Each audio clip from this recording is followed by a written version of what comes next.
2. Choosing the Six. This first missionary tour of the six was eminently successful. They all discovered the great value of direct and personal contact with men. They returned to Jesus more fully realizing that, after all, religion is purely and wholly a matter of personal experience. They began to sense how hungry were the common people to hear words of religious comfort and spiritual good cheer. When they assembled about Jesus, they all wanted to talk at once. But Andrew assumed charge, and as he called upon them one by one, they made their formal reports to the Master and presented their nominations for the 6 new apostles. Jesus, after each man had presented his selection for the new apostleships, asked all the others to vote upon the nomination. Thus all 6 of the new apostles were formally accepted by all of the older 6. Then Jesus announced that they would all visit these candidates and give them the call to service.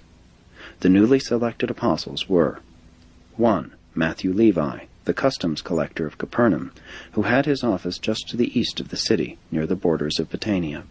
He was selected by Andrew. 2. Thomas Didymus, a fisherman of Tarichea and one-time carpenter and stonemason of Gadara. He was selected by Philip. 3. James Alphaeus, a fisherman and farmer of Caressa, was selected by James Zebedee. 4. Judas Alphaeus, the twin brother of James Alphaeus, also a fisherman, was selected by John Zebedee. 5. Simon Zelotes was a high officer in the patriotic organization of the Zealots, a position which he gave up to join Jesus' apostles. Before joining the Zealots, Simon had been a merchant. He was selected by Peter. 6.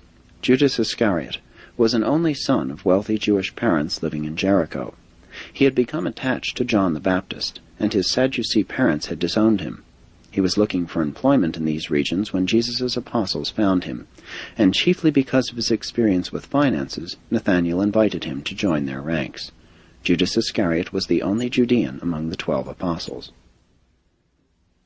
Jesus spent a full day with the 6, answering their questions and listening to the details of their reports, for they had many interesting and profitable experiences to relate.